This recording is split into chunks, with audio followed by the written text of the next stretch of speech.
రుణమాఫీపై Congress BRS పార్టీల మధ్య flexi war నడుస్తోంది.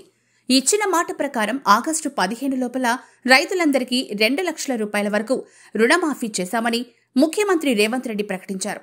అయితే రుణమాఫీలో అనేక కట్టింగ్లు పెట్టారని, 1.25 లక్ష కొర్రీలు ఆంక్షలు పెట్టి 40% మాత్రమే చేశారని బీఆర్ఎస్ నేతలు కేటీఆర్, హరీష్ రావు విమర్శిస్తున్నారు.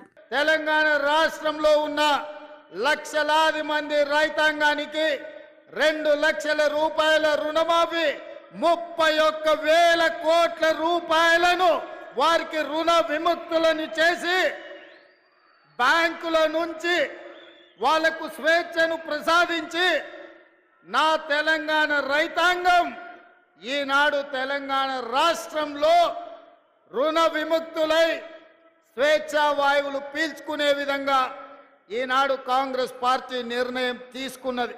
లక్షలాది తెలంగాణ రైతాంగానికి రైతు రుణమాఫీ చేసి తీరుతామని లెక్కలు వేసి అంకెలు కూడి ఎంతమంది అడ్డం పడ్డా, ఎంతమంది కాళ్ళల్లో కట్టెబెట్టాలని చూసినా ఇయాలటికి ఇయాల 18,000 కోట్ల రూపాయలు ఇయాల రైతుల ఖాతాలో మనం వెయ్యడం జరుగుతుంది.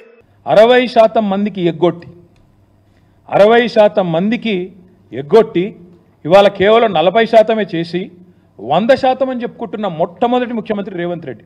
ఇంతకు మించిన దగ, ఇంతకు మించిన మోసం, ఇంతకు మించిన రైతు ద్రోహం మరొకటి ఉండనే ఉండదు. బడ్జెట్లో చెప్పింది 26,000 కోట్లని, క్యాబినెట్ తీర్మానం 31,000 కోట్లు, మొదలు చెప్పింది 40, క్యాబినెట్ 31, బడ్జెట్లో 26, ఆఖరికి నిన్న వైరాలో ఖమ్మంలో ఎక్కడైతే పోజులు కొట్టి ముఖ్యమంత్రి గారు మాట్లాడిన మాటలు అవుతున్నాయో మొత్తం కలిపి నిన్నటి వరకు జరిగిన రుణమాఫీ ఎంత అంటే కేవలం 17,934 కోట్ల రూపాయలు మాత్రమే. ఎంతమందికి అయింది రుణమాఫీ? 22,37,848 మంది రైతులకు మాత్రమే. రాష్ట్రంలో రుణమాఫీకి అర్హులైన రైతులు 50 లక్షల మంది ఉంటే కేవలం 22 లక్షల మందికే మాఫీ జరిగిందని కేటీఆర్ ఇప్పటికే ఆరోపించారు.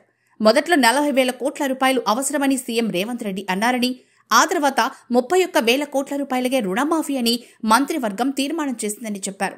బడ్జెట్లో 26,000 కోట్ల రూపాయలు పెట్టారని, కానీ ఖమ్మం జిల్లా వైరాలో జరిగిన సభలో స్వయంగా సీఎం రేవంతే 17,934 కోట్ల రూపాయలు రుణమాఫీకి ఖర్చు పెట్టామని చెప్పారని గుర్తు చేశారు. 40,000 కోట్ల రూపాయలు ఖర్చు చేయాల్సి ఉండగా కేవలం 17,934 కోట్లతో రుణమాఫీ ఎలా సాధ్యమైందని రేవంత్ రెడ్డిని ప్రశ్నించారు. అంటే రైతులందరికీ రుణమాఫీ జరగలేదని అర్థమవుతుందని చెప్పారు.